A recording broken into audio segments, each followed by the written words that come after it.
Good morning, my fellow video gamers and tech enthusiast friends. How is it going? So, I wanted to talk about the recent leaks of the 5090. The power that thing's going to have, the power draw that thing's going to have, just the intense specs that seems like it's coming to that 5090. Now, I never bought a 4090 this generation. I topped out at 7900 XTX. The reason for that is I wanted to buy this camera that I'm filming this right now. I spent over $2,500 on the Sony FX30 with the lens, memory card. I mean, we're almost pretty close to $3,000 just on this camera. For the studio to make this content, to make it, more professional looking and stuff like that. But I really did. I sat there and debated a lot this generation about getting a 4090 as well, and just kind of trying out everything. But then, at this point, I mean, if you guys look, if you've been here at the channel, I covered all of the GPUs that I bought this generation. I spent $5,225. Pretty much testing out like most of the range. Obviously, the 4090 is the top dog of this generation of GPUs, and I didn't buy that one. Obviously, like I just said, I wanted to buy the camera. I invested that money in the camera. That's going to be that. I felt like that investment was more of a. I felt that investment was probably better, and now that we have the 5090 leaks that are coming out, and let's be real, I mean, they're starting to sound pretty realistic, like this could potentially be the thing. And when you look at something like the 500, like over 500 bit bus rate for a 49 or for 5090 with 600 watts and 32 gigs of VRAM and stuff, this card is clearly designed for AI applications, not necessarily for gaming. It's pretty much overkill at this point for a lot of gaming. Now, this card's going to be a 4K beast, clearly, but are the CPUs that are even available really going to make a difference? I feel like you're going to be super bottlenecked. But we are starting to hear more about the 9800X 3D, the newest Zen 5 CPU that is supposed to. I mean, I saw this thing from Moore's Law's Dead talking about like the fastest gaming PCU, unbeatable stuff like that. So I mean, shout out to Moore's Law's Dead for bringing us that intense leak, saying that that the like 5090 and all this stuff might just be a paper launch this year. RDNA 4 probably not coming out till 2025 Q1, so that they can get rid of some of the stock, of the 7000 series. Now, here's the thing. The 5090, this card is clearly going to be a beast. And like I just said, obviously designed more for AI applications. That would explain the significantly increased the significant increase to the VRAM at 32 gigs. You're probably never going to need that for video games, at least not anytime soon. You're definitely not going to be needing 32 gigs of VRAM. 16 to 24 is probably more than sufficient for what we're going to be getting for the rest of this generation in video games. Maybe next gen things start to get a little bit more out, but that's at least 4 years before you really start to notice a significant increase in overall like texture quality and stuff like that. So I think 16 to 24 gigs, you're perfectly fine. 24 gigs is probably still going to be overkill.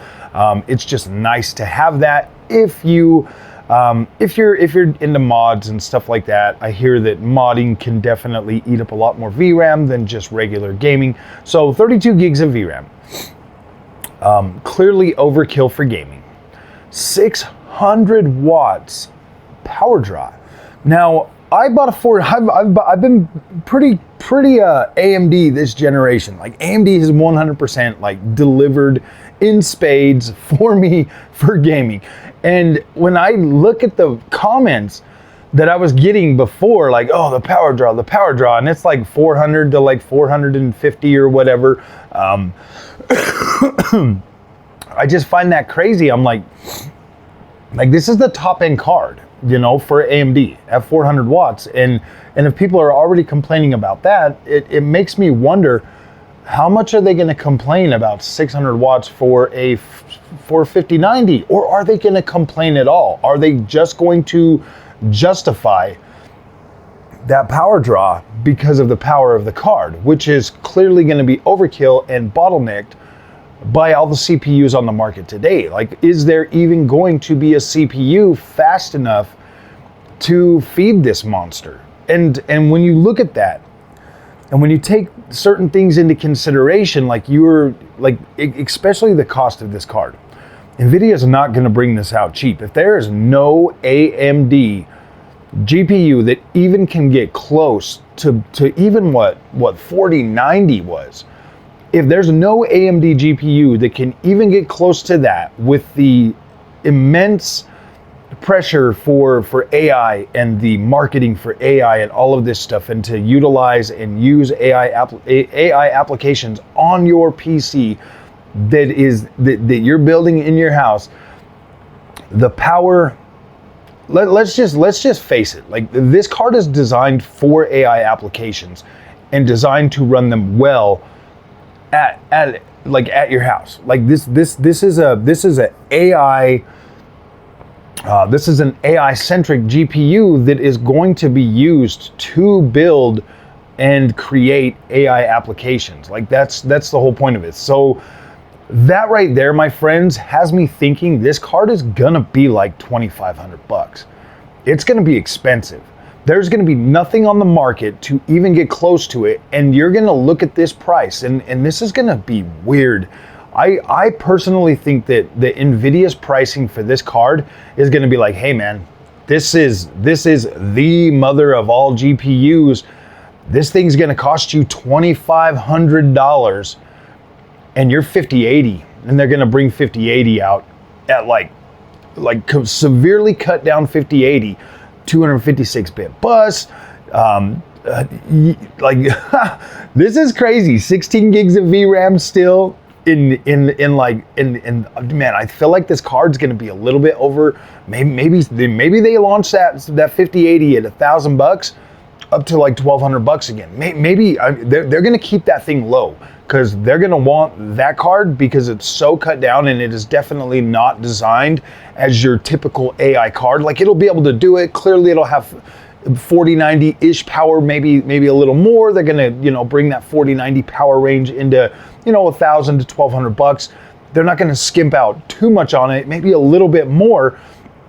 But then this 5080 card is your gaming card. Like, that's your gaming card. AMD probably will not have anything that will still get even close to that.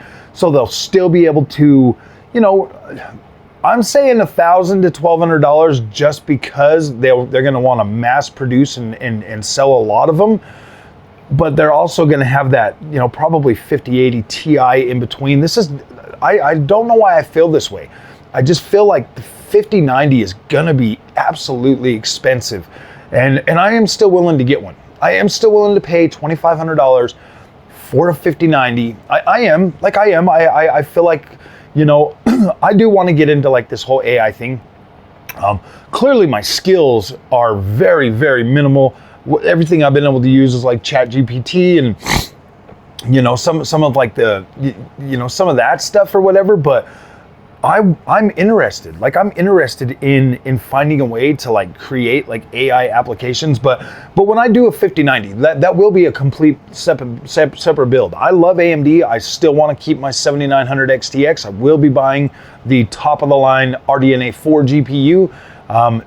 I will be testing that. That'll probably be what I'll be using a lot of my gaming for and everything still. Because clearly there's no CPU that's going to run that 5090. There's no CPU that's going to run that 5090 without severe bottlenecks probably for a while. So that 5090 is probably just going to be something that I'll have a separate build. Obviously I'll run like the benchmarks and I'll show you the difference between the both, and probably be having to run that thing specifically at 4K all of the time. So that's probably how I'll handle all of that, is that'll probably just be like my 4K like my 4K beast, whereas my 7900 XT, my 8800 XT, or my 7900 XTX and my 8800 XT, those are going to be my ultra wide monitor type stuff, where the other one's going to be the 4K. I'll probably end up with a new 4K monitor that goes, much higher frame rates. Yeah, I don't know, guys. Like, this is probably one of those times in hardware history where we see a dramatic change in the way a product is marketed. I believe that we're going to see something like, this is going from like gaming, where it's been gaming centric for as long as we can all remember in the GPU space, to something completely new and different, with a whole new era of pricing and availability, because AI is going to take over. AI is going to replace a lot of jobs. So being upfront in the here and now with AI, and being able to utilize and create and do things with your own AI that's going to bring in money, Nvidia sees this as an opportunity to not only sell these products at huge markups, but I kind of feel like this is a new era for the technological information era, because that's pretty much what we're in right now, is the information era of making money. It was industrial and like production and all of that, but now we're technology, with information. Information is what is more profitable nowadays than just brute force building things. So when you look at that and you bring AI into that mix, where AI can think thousands of times faster than the average human brain, and is already smarter than the majority of the public itself, being there in the front and getting into AI is super important. It's super important. And a lot of people are looking at like this 5090 in the wrong sense. You're looking at this GPU as something that's going to play your video games and just be complete. It's going to be complete overkill for video games, like complete overkill. This thing is designed to make you money, but a lot of people are going to squander it. They're going to squander it. They're going to buy this thing to do stupid benchmarks on video games, when this is their true opportunity to start learning and start getting into AI and help, and finding a way for AI to help you continue to make money into the future. Especially if your job depends and revolves around like coding or any of that kind of, like the tech industry. If your job depends on the tech industry, you're going to need AI. You're going to need your solution for AI to help you continue to deliver or continue to bring income in as these jobs start to dry up, and as AI starts to take over. Pretty soon you won't even need influencers like myself or anybody else to review products, because AI is going to be able to build a freaking bot that can rep your freaking products, that sounds realistic and is real and is smarter than the average human to rep their products. Like, you're not even gonna need influencers, man. Like, nobody's gonna care. Like, they'll get boosted, and like real people will get left in the dark. So there's gonna have to be something. Most creators are gonna have to start relying on some sort of AI to set them apart, to bring them into the future. Like, I don't know, man. I feel like AI is gonna change things very drastically all over the world, and I hope that we're ready for it, guys. I hope that we're ready for it. I do consume a lot of content. Most content creators are probably going to be left in the dust when AI really takes off. So yes, when you ask me if I'm serious about buying a 5090, yes, I'm absolutely serious about buying a 5090. Not for your traditional sense though, because I am working on trying to figure out this whole AI thing, because I don't want to get left in the dust. I absolutely enjoy making content, but I also don't want to get left in the dust, and I don't want to get buried by other AI that is going to be stronger, faster, and more adept than I can be. You know what I mean? Because there's no way I can quit my job and just do this with AI getting to be where it's going to be. No, man, I still have to have that income. Thankfully, I work with my hands and I build things that an AI just can't do yet. Hopefully AI won't be able to do my job for a very long time. You got to be able to you got to be able to turn a wrench, and yeah. So I don't know. Maybe my job's safe for a little while. Who knows? You never know. You never know. Maybe that industry completely goes away and there's no need for it. But thankfully, I work with my hands, and thankfully, I'm not. My job isn't beholden to AI or anything like that. So, yeah, guys, that's my real, honest to God thoughts on the 5090 and why I think that this thing is absolutely going to change the way we see things and the pricing structure for GPUs. Your 5080 is going to be your gaming GPU, like it always has been. Your Titan class cards, your 90 class cards, those have always been like that work freaking those GPUs have always been for work, and the 5090 is no different. And the specs on the 5090, just the 32 gigs of VRAM pretty much guarantees we're minimum $2,000 to $2,500 with GDDR7 VRAM. Yeah, we're gonna be up there, guys. We're gonna be up there. 2,000 freaking CUDA cores, over 2,000 CUDA cores for this thing. Yeah, we're gonna be. I mean, the 5080 is half of that. We're paying double, easily double what the 5080 is gonna cost for this GPU. This is absolute madness how much this thing is going to cost. And once you see that, once you understand that, yeah, this card's going to be expensive, but it's going to be incredible for the future when using it with AI applications. So I'm very excited about this, guys. I am going to build out a whole brand new PC for that thing.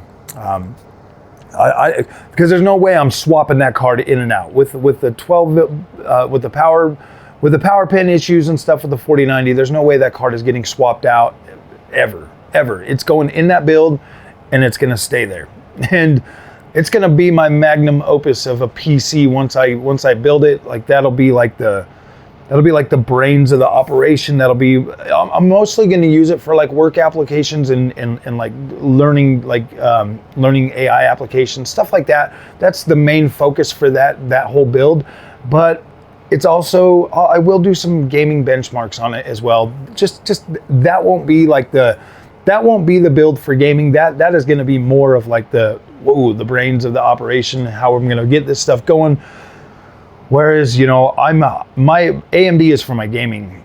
I mean, obviously we'll be able to play around with some ray tracing. Might actually like pick up a 5080 too and just kind of, play around with that with the AMD stuff. So that's where I'm at, guys. That's where I'm at, and I hope that in the future, I really do hope that the AI doesn't just completely ruin the job market and ruin human interaction. I really do hope that human interaction is still going to be there and more prevalent. But yeah, guys, I think the days of just easy riding it out are coming to an end, and we're going to have to start having some sort of an AI thing, at least in our corner to help us, propel ourselves into the future, and definitely starting to teach my kids about that and stuff too. So.